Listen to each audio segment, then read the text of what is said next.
പിതാവിൻ്റെയും പുത്രൻ്റെയും പരിശുദ്ധാത്മാവിൻ്റെയും നാമത്തിൽ ആമേൻ. എൻ്റെ പ്രിയപ്പെട്ടവരെ, ഇന്ന് ജനുവരി 23 വെള്ളിയാഴ്ച. അമ്മേ പരിശുദ്ധ അമ്മേ, അമ്മേ പരിശുദ്ധമേ, ദൈവമാതാവേ, കൃപാസനത്തിലൂടെ ഞങ്ങൾക്കും ഞങ്ങളുടെ ദേശത്തിനും അമ്മ മധ്യസ്ഥം തേടി തന്ന എല്ലാ അനുഗ്രഹങ്ങൾക്കും കൃപകൾക്കും ഞങ്ങളിപ്പോൾ ഹൃദയം നിറഞ്ഞ നന്ദി പറയുന്നു. അമ്മേ പരിശുദ്ധമേ, ദൈവമാതാവേ, 2004 ഡിസംബർ 7 ഉച്ചകഴിഞ്ഞ് 2:30 കൃപാസനത്തിൽ സംഭവിച്ച അമ്മയുടെ പ്രത്യക്ഷപ്പെടലിനെ കുറിച്ച് തിരുസഭയ്ക്ക് സമർപ്പിച്ചിരിക്കുന്ന പഠനരേഖകളുടെ മേൽ സഭാത്മകമായ പഠനം ആരംഭിക്കുവാൻ ഞങ്ങൾ പ്രാർത്ഥിക്കുന്നു. അമ്മേ പരിശുദ്ധമേ, ഭൂസ്വർലോകങ്ങളുടെ രാജ്ഞിയായ അങ്ങേയ്ക്ക് ഭൗമസംരക്ഷണത്തിനായി പ്രപഞ്ചപ്രകൃതിയെ തന്നെ തിരുസഭ പ്രതിഷ്ഠിക്കുവാൻ ഈ പ്രത്യക്ഷീകരണം വഴി ഇടയാക്കണമേ. പരിശുദ്ധമേ, ജപമാല മാതാവേ, സകല കൃപാസനം പ്രാർത്ഥനയോടും ചേർത്ത് ഞങ്ങളിപ്പോൾ പ്രാർത്ഥിക്കുന്ന ഈ കുടുംബത്തിന്റെ പ്രത്യേക നിയോഗം പറ മക്കളെ.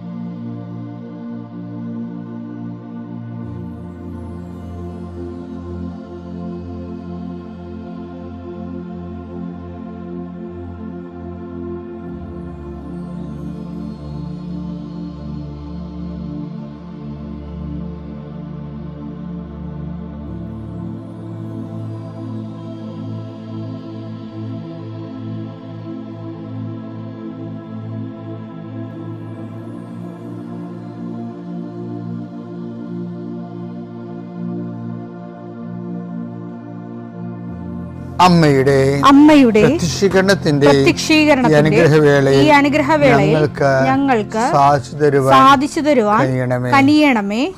ആമേൻ. വിശ്വാസ പ്രമാണം. സർവശക്തനായ പിതാവും ആകാശത്തിന്റെയും ഭൂമിയുടെയും സൃഷ്ടാവുമായ ദൈവത്തിൽ ഞാൻ വിശ്വസിക്കുന്നു. അവിടുത്തെ ഏകപുത്രനും ഞങ്ങളുടെ കർത്താവുമായ ഈശോമിശിഹായിലും ഞാൻ വിശ്വസിക്കുന്നു. ഈ പുത്രൻ പരിശുദ്ധാത്മാവിനാൽ ഗർഭസ്ഥനായി കന്യകാമറിയത്തിൽ നിന്ന് പിറന്ന് പൊന്തിയോസ് പീലാത്തോസിന്റെ കാലത്ത് പീഡകൾ സഹിച്ച് കുരിശിൽ തറയ്ക്കപ്പെട്ട് മരിച്ച് അടക്കപ്പെട്ട് പാതാളങ്ങളിൽ ഇറങ്ങി മരിച്ചവരുടെ ഇടയിൽ നിന്ന് 3-ാം നാൾ ഉയർത്ത് സ്വർഗത്തിലേക്ക് എഴുന്നള്ളി സർവശക്തിയുള്ള പിതാവായ ദൈവത്തിന്റെ വലതുഭാഗത്തിരിക്കുന്നു. അവിടെ നിന്ന് ജീവിക്കുന്നവരെയും മരിച്ചവരെയും വിധിക്കുവാൻ വരുമെന്നും ഞാൻ വിശ്വസിക്കുന്നു. പരിശുദ്ധാത്മാവിലും ഞാൻ വിശ്വസിക്കുന്നു. വിശുദ്ധ കത്തോലിക്കാ സഭയിലും പുണ്യവാന്മാരുടെ ഐക്യത്തിലും പാപങ്ങളുടെ മോചനത്തിലും ശരീരത്തിന്റെ ഉയർപ്പിലും നിത്യമായ ജീവിതത്തിലും ഞാൻ വിശ്വസിക്കുന്നു. ആമേൻ.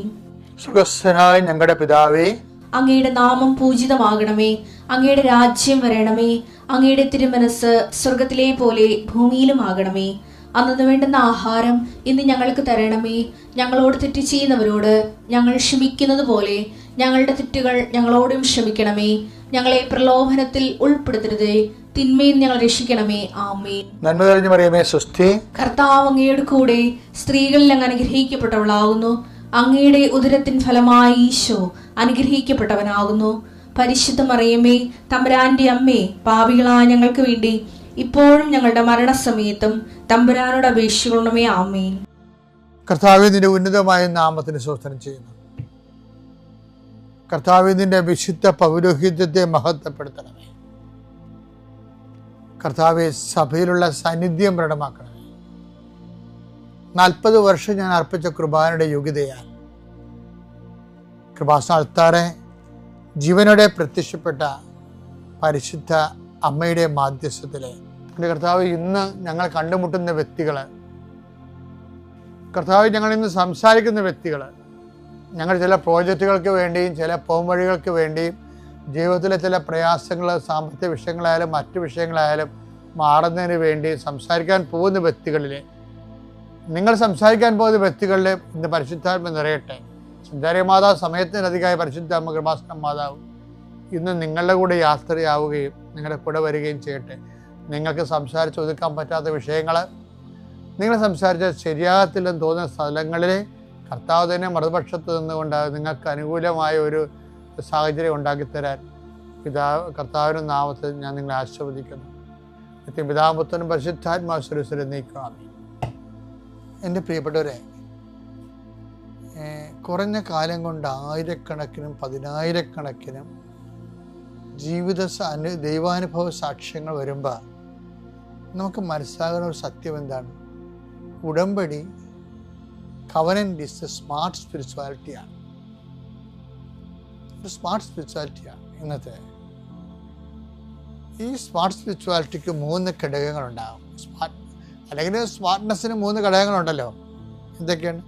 എക്സ്പെർട്ടൈസേഷൻ, പിന്നെ പ്രൊഫഷണലിസം, പിന്നെ സ്മാർട്ട്നെസ്.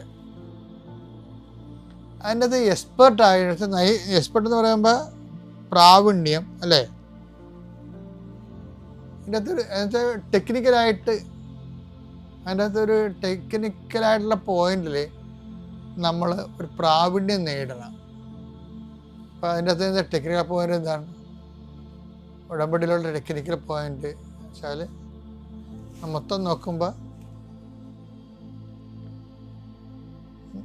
ദൈവമായിട്ടുള്ള ഉടമ്പടി മാതാവിൻ്റെ മധ്യസ്ഥം നമ്മൾ ജീവിക്കുന്നതാണ്. അപ്പോൾ നമ്മൾ ചെയ്യേണ്ടി വരുന്ന വിഷയങ്ങൾ എന്തൊക്കെയാണ്? ആദ്യത്തെ ദൈവമായിട്ടാണ് നമ്മൾ ഒരു ജീവിതം തുടങ്ങുന്ന. കാരണം നമ്മുടെ ഭാഗത്തുനിന്ന് ഫസ്റ്റായിട്ട് വരണത് അനുതാപമായിരിക്കും അല്ലേ? അനുതാപം.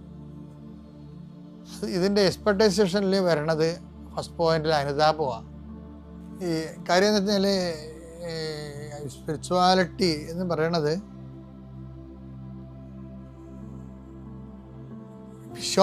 വിശ്വാസമാണല്ലോ എൻ്റെ ബേസ്മെന്റ്. പക്ഷെ സുവിശേഷത്തിൻ്റെ ഒരു ഘടന എന്ന് പറയുന്നത് വിശ്വസിക്കുക, അനുദപിക്കുക എന്നുള്ളതല്ല. പിന്നെന്താണ്? മർക്കോസിന്റെ 1:15 എടുത്തേ.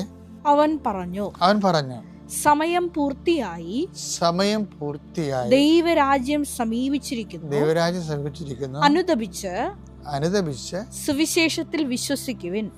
അതാണ് വിഷയം. അപ്പൊ സുവിശേഷത്തിൽ വിശ്വസിച്ച് അനുദപിക്കുവാൻ നല്ല സംഭവം. അനുദപിച്ച് സുവിശേഷത്തിൽ വിശ്വസിക്കുവിൻ.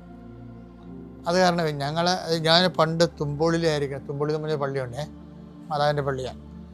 അപ്പോൾ അവിടെ അസ്റ്റേന്ത്യയായിട്ട് കുറേ നാൾ വർക്ക് ചെയ്ത്. അപ്പോൾ അവിടെ ഞങ്ങൾ ഒരു ധ്യാനം നടത്തി, ഈ കാരിസ്മേൻ്റെ. അപ്പോൾ ആ ധ്യാനം നടത്തിയ സമയത്ത് എല്ലാ വീടുകളിലും നടന്ന്, അതുപോലെ തന്നെ നാടുകളിലും നടന്ന്, കുട്ടനാടും ബോട്ടിലൊക്കെ പോയി പിള്ളേരെ കൊണ്ട് ഡാൻസ് കളിപ്പിച്ച്, ബോട്ടിൻ്റെ മുകളിൽ നിന്ന് കായലിൽ ഡാൻസൊക്കെ കളിപ്പിച്ച്, നല്ല ആൾക്കാരെ എല്ലാം കടവിൽ വരെ കൂട്ടി അവിടെ നിന്ന് ക്രിസ്തുവിനെ കുറിച്ചൊക്കെ പറഞ്ഞു. ക്രിസ്തുവിനെ അറിയാഞ്ഞിട്ടല്ലേ, എല്ലാവരും അറിയാവുന്നവരാണ്. പക്ഷേ ക്രിസ്തുവിനെ അറിയാവുന്നതും അനുതാപ ജീവിതവും രണ്ടാണ്. സത്യസന്ധമായിട്ട് അറിയാവുന്നവർ ആദ്യം അവർക്കുണ്ടാകുന്ന അനുതാപമാണ്. അപ്പം അതിനുവേണ്ടി ആണ് ഈ ഇതെല്ലാം നടത്തുന്നത്. അപ്പോൾ ധ്യാനത്തിനെ കുറിച്ച് പറയുമ്പോൾ ഇത് ഇടവകയിലോ എല്ലാ വീടുകളിലും പോയി മാസങ്ങളോളം മധ്യസ്ഥ പ്രാർത്ഥന നടത്തി 92 ചെയ്ത പരിപാടിയാണ്. പിന്നെ കടലോരത്തെല്ലാം പോയി അവിടെയുള്ള എല്ലാവരും കടപ്പുറത്ത് വിളിച്ചു കൂട്ടി അവർക്ക് അനുതാപ ശുശ്രൂഷ നടത്തി. അല്ല എന്ത് കഴിഞ്ഞാൽ അവസാനം ഈ ജനുവരി 15-ാം തീയതി ധ്യാനത്തിലേക്ക് ആൾക്കാർ വരുന്ന മുമ്പ് തന്നെ 3 ദിവസം മുമ്പ് തന്നെ പള്ളി കുമ്പസാരം തുടങ്ങി. എന്താ? ആൾക്കാർ ഇങ്ങനെ ക്യൂ നിൽക്കുകയാണ്. അതെന്നെ എപ്പോഴും എന്നെ അല്ലാതെ ചിന്തിച്ചുള്ള വിഷയമാണ്. ധ്യാനം തുടങ്ങിയിട്ടില്ലേ? ധ്യാനം 15-ാം തീയതി അല്ലെങ്കിൽ 12-ാം തീയതി ആൾക്കാർ കുമ്പസാരിക്കാൻ തുടങ്ങി. അപ്പോൾ അതെന്ന് വെച്ച് കഴിഞ്ഞാൽ അതാണ് ആദ്യം അനുതാപമാണ്. ശരിക്കും പറഞ്ഞാൽ സുവിശേഷം നിങ്ങൾ വായിക്കുന്ന മുമ്പില്ലേ, ഇപ്പം അരമണിക്കൂർ സുവിശേഷം വായിക്കൂലേ നമ്മൾ. സുവിശേഷം വായിക്കണമെങ്കിൽ തന്നെ എൻ്റെ മക്കൾ കുറച്ച് നേരം വെറുതെ എടുത്ത് വായിക്കരുത്. പിന്നെന്ത് ചെയ്യണം? ഇത് വായിക്കാനുള്ള യോഗ്യത നേടാൻ വേണ്ടി കുറച്ച് നേരം കുമ്പസാരത്തിൻ്റെ ജപമൊക്കെ ചൊല്ലി അതിനുശേഷം നമ്മുടെ മനസ്സ് എവിടെയെങ്കിലും ഒരു വീഴ്ച വന്നിട്ടുണ്ടെങ്കിൽ ദൈവത്തോട് മാപ്പ് ചോദിച്ചു ഒരു മനസ്താപകരണം ചൊല്ലിയിട്ട് വേണം സുവിശേഷം വായിക്കാൻ. എന്താ അതാണ് എൻ്റെ കടന, എൻ്റെ എക്സ്പെക്ടേഷൻ അതാണ്. അനുദപിക്കുക, സുവിശേഷത്തിൽ വിശ്വസിക്കുക എന്ന് പ്രാക്ടീസ് ചെയ്ത് നോക്ക്. സൂപ്പറായിരിക്കും.